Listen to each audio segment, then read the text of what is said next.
अरे सर मैं पूछती हूँ, आए आप बोलते हैं बाएं, फिर हो जाती है बात साएं। अभय जी प्लीज सर, शुरू से मैं देख रही हूँ इस डिबेट में, मैं आपसे कुछ पूछती हूँ, आप अरुण जेटली को कॉल करके दूसरी तरफ बात ले जा रहे हैं।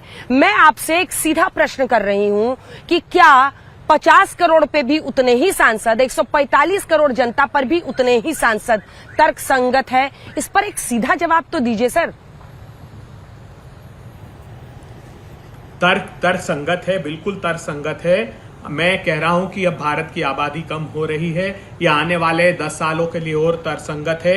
10 सालों के बाद, चूंकि उस समय तय हुआ था 2031 मलुक जी, आपने उनकी बात सुन ली है, ठीक है, वो कह रहे हैं एकदम सही है, ठीक है। मलुक जी को दिखाई एक बार, मलुक जी बहुत देर से वेट करें। मलुक जी वो कह रहे हैं बिल्कुल सही है, उतना ही रहना चाहिए। मलुक जी। हाँ अंजना जी 1947 में 31 करोड़ लोग, 6 करोड़ पाकिस्तान गए, 25 करोड़ हमारे देश में। 1971 में दो बार एमपी बढ़े। 1971 में 55 करोड़ लोग, 545 एमपी, 2 एंग्लो इंडियन, 543। और आज भी 147 करोड़ में ये क्यों चाहते हैं 543 ही रहें? जहां चाइना में करीब 3000 के करीब एमपी हैं, आज वहां की आबादी हमसे कम है, 1977 एमपी हैं। अच्छा मोटी सी बात पकड़ लें, सो-कॉल्ड इंडिया गठबंधन की सबसे बड़ी पार्टी कांग्रेस, और कांग्रेस में सबसे बड़ा घराना गांधी परिवार, और गांधी परिवार में माननीय सोनिया गांधी और प्रियंका गांधी, 2 लेडीज, दोनों एमपी।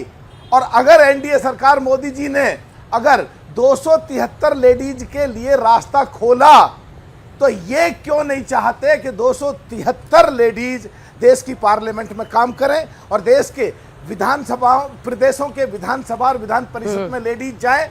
तो क्या तालिबानी या पाकिस्तानी मानसिकता अभी भी इनकी है? आप कांग्रेस पार्टी और अन्य पार्टियों के परिवारों की याद दिला रहे हैं। एक सेकंड, कई महिलाओं को तो यही चिंता है, क्योंकि अभी जो परसेंटेज है टिकट देने का, उसमें ज्यादातर वही महिलाओं को टिकट मिलता है जो किसी न किसी राजनीतिक परिवार से आती हैं।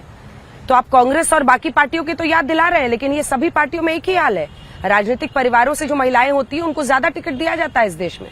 तो ये 273 के लिए जो रास्ता बन रहा है, वहां पर भी राजनीतिक परिवारों की पैठ नहीं होगी, इसकी क्या गारंटी है? इसका तो कोई क्लॉज नहीं डाला जा रहा है उसमें। मलुक जी। अंजना जी आपकी बात सही हो सकती है, सब्जेक्टिव है, डिबेटेबल है और गलत भी हो सकती है आने वाले समय में, आने वाला समय। लेकिन 273 का आज रास्ता खुल रहा है।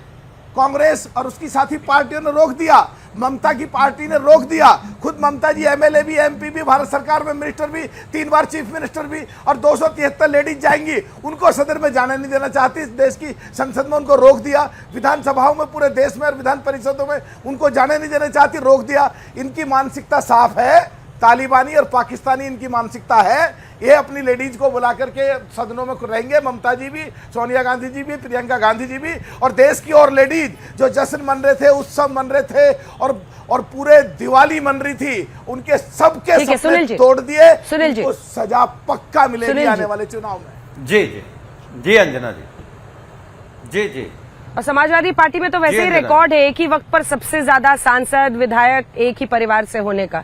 सुनील जी, परिवार का एंगल भी आ गया है इसमें। और आपके नेता तो अखिलेश यादव जी बार बार महिला में भी मुस्लिम आरक्षण खोजते हैं, जिसका संविधान ही धर्म के आधार पर आरक्षण नहीं देता है। नहीं, देखिए क्या है ना कि जो बात भारतीय जनता पार्टी गुमराह करती है वो कृपया करके आप न करें। समाजवादी पार्टी ये कह रही है कि आप 33% आरक्षण दीजिए, पर देश की जो सबसे बड़ी आबादी है ओबीसी की, तो ओबीसी की महिलाओं का तो आप कर दीजिए, आपको क्या दिक्कत है? आप अगर ये चाहते हैं कि परिवार के लोग ना आए, अभी मलुक जी को मैं सुन रहा था, उन्होंने कहा कि 273 का रास्ता रोक दिया। अरे हम लोग तो खोलना चाहते हैं, लेकिन उस 273 में आदिवासी भी हों, दलित भी हों, ओबीसी भी हों, मुस्लिम महिलाएं भी हो जाएंगी और बड़े समाज की भी महिलाएं भी हो जाएंगी, सब आ जाएंगी। आप क्यों चाहते हो कि चंद लोगों के घराने ही आए? सुनील जी गुमराह तो आप कर रहे हैं, एक बार सुनील जी को मेरे साथ दिखाइए। हर सुनील जी प्रतिनिधित्व आ जाए? नहीं, बिल्कुल नहीं, सुनील जी बिल्कुल नहीं। सुनील जी आज गुमराह तो आप कर रहे हैं, क्या आप ऑन रिकॉर्ड बोलने को तैयार हैं कि अखिलेश यादव ने देश की संसद में, लोकसभा में नहीं कहा कि मुस्लिम महिलाओं को आरक्षण मिले? हम ये कह रहे हैं कि हम तो पूरे पीडीए समाज की बात कर रहे हैं। जब आप गणना करेंगे, जातीय जनगणना करेंगे, तो जो बात समाजवादी पार्टी कह रही है कि जिसकी जितनी संख्या भारी उसकी उतनी हिस्सेदारी, तो हिस्सेदारी तो आई जाएगी। जैसे ही आप पिछड़ी महिलाओं को देंगे, हिस्सेदारी आ जाएगी। लेकिन हम आपको इतना ही सुझाव देंगे कि अपने नेता को जरा ध्यान से सुनिए, क्योंकि उन्होंने सदन में जब ये कहा तभी गृह मंत्री अमित शाह ने पलटकर कहा कि आप क्यों नहीं समाजवादी पार्टी की सारी टिकटें मुस्लिम महिलाओं को दे देते हैं। ये उन्होंने सदन में कहा था, मैं सिर्फ उनको कोट कर रही थी। भ्रम आप फैला रहे थे कि ऐसा नहीं कहा गया। सुधांशु जी, लेकिन सबसे बड़ी बात यह है कि कटघरे में आप इसलिए खड़े हो रहे हैं क्योंकि वो कह रहे हैं कि आप डिलिमिटेशन के बिना मौजूदा स्थिति में ही आप 543 में वोट दीजिए। आप बार बार कह रहे हैं उनके सांसद नहीं छोड़ेंगे। अरे भाई, डिलिमिटेशन कमीशन अगर तय कर देगा ये 33% सीटें हैं, ये महिलाओं के लिए आरक्षित है, तो कोई कैसे उसके खिलाफ जा सकता है?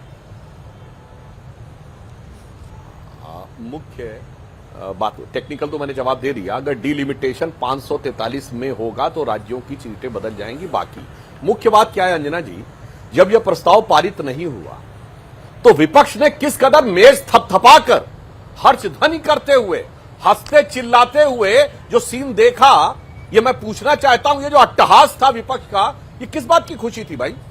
ये दानवीय अट्टहास नहीं था, ये देश की करोड़ों बहनों ने देखा और वो दिल में तीर की तरह चुभा है। मूल बात मुझे ये बताइए, गिर गया आप कहते हो बड़ा दुख हुआ, काश ये हो जाता जो आज टीवी डिबेट में बोल रहे हैं। किस बात पे विपक्ष के सांसद खुशी मना रहे थे, हर्षध्वनि निकाल रहे थे, चीख रहे थे, मेजे थपथपा रहे थे? जरा मुझे दोनों विपक्ष के लोग बता दें कि साहब किस बात की खुशी थी। और जो बोल रहे हैं, अभी बोले भाई सुनील सिंह जी ने कि जिसकी जितनी संख्या भारी उसकी उतनी भागीदारी। दुबे जी, डीएमके इसके लिए तैयार है कि नहीं, बोलिए? एक लाइन ये कह रहा है कि जिसकी जितनी संख्या भारी, ठीक है। तो दूसरा सुधांशु जी, वक्त इतने की इजाजत देता है। सभी का बहुत धन्यवाद। देखिए, ये मुस्लिम आरक्षण का मुद्दा, सबकी अपनी अपनी उस पर बातें हैं। किस तरह से ये इलेक्शंस में बंगाल में प्ले आउट होगा वो देखना दिलचस्प होगा।